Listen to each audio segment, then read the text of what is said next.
இல்லைன்னா தாரணியை கட்டாயப்படுத்துவோம் சார். ஏதாவது ஒன்று பண்ணி உங்களுக்கும் தாரணிக்கும் கல்யாணம் நடக்கிற மாதிரி பண்ணிடுவோம் சார். ஆமாம் சார், தாரணிக்கு உங்களுக்கு கல்யாணம் நடக்கும் சார். எங்கள் வார்த்தையை நம்புங்க. முதல்ல வாங்க சாப்பிட போலாம். வாங்க சார். வாங்க அஜய், கண்டிப்பா காலையில உங்களுக்கும் தாரணிக்கும் கல்யாணம் நடக்கும். நான் தான் சொல்றேன்ல.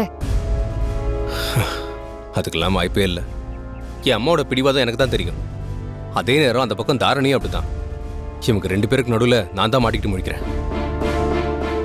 எனக்கெல்லாம் காதல் வந்திருக்கவே கூடாது. என் அம்மா எனக்கு எத்தனையோ பொண்ணு பார்த்துருக்காங்க. அதுல யாரோ ஒரு பொண்ணை எப்பவும் நான் கல்யாணம் பண்ணிருக்கணும். அப்படி பண்ணியிருந்தா நான் தாரணியை மீட் பண்ணிருக்கவே மாட்டேன். அவ மேல எனக்கு காதலும் வந்திருக்காது. இப்போ இப்படி கஷ்டப்பட்டும் இருக்க மாட்டேன். அம்மாவா காதலிச்ச பொண்ணான்னு யார் பக்கம் நிக்கிறதுனே தெரியல. டேய், என்ன நடந்தாலும் பையன் அம்மா பக்கம் தானே நிக்கணும். என்ன அஜய், அம்மா தானே உனக்கு முக்கியம். அம்மாவால தானே நீ பிறந்த. அதுக்கப்புறம் தானே உனக்கு அந்த தாரணி எல்லாம், அவ மேல இருக்கிற காதல் கீதல் எல்லாம். ஆண்டி, எல்லா உயிருக்குமே அம்மா தான் முக்கியம், இல்லன்னு சொல்லல. ஆனா இந்த காதல் கிரஷ் இதெல்லாம் தானா வர்றது. அது வேற ஒரு எமோஷன் ஆண்டி. அதுல போய் நாம அம்மா சென்டிமெண்ட் அப்பா சென்டிமெண்ட் எல்லாம் மிக்ஸ் பண்ண கூடாது. ஆண்டி, நீங்க தயவு செஞ்சு தாரணிய அஜய்க்கு கல்யாணம் பண்ணி வைங்க. நான் தாரணிய இவனுக்கு கல்யாணம் பண்ணி வைக்க சம்மதிக்க தானே செய்யறேன். ஆனா அதுக்கு தாரணி உன் மேல போட்டிருக்கிற கேஸ வாபஸ் வாங்கணும், அவ்வளவுதான் எனக்கு வேணும். ஆண்டி, இது இவங்க கல்யாண விஷயம்.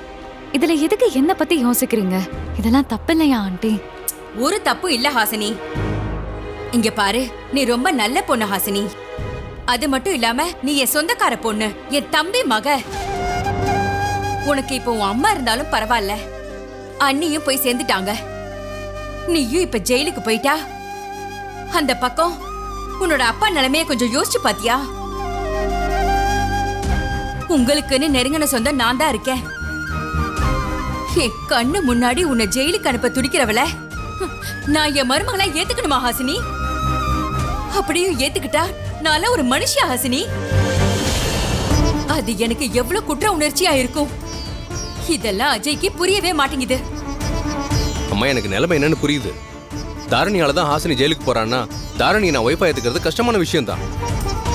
ஆனா ஹாசினி ஜெயிலுக்கு போக விடாம நம்ம தடுக்கலாம். நான் தாரணி கல்யாணம் பண்ணிக்கிட்டா அவளை கொஞ்ச நாள்ல சமாதானப்படுத்திடுவேன். அது மூலமா அவ ஹாசினியை ஜெயிலுக்கு அனுப்புறதுல இருந்து மனசு மாறதுக்கும் வாய்ப்பு இருக்குல்லம்மா. நீ அவளை கல்யாணம் பண்ணி அதுக்கப்புறம் அவளை சமாதானப்படுத்தி அதுக்கப்புறம் அவ மனசு மாறி அதுக்கப்புறம் அவ ஹாசினிய மன்னிக்கணும்னா இதுக்கெல்லாம் எவ்வளவு நாள் ஆகும் தெரியுமா?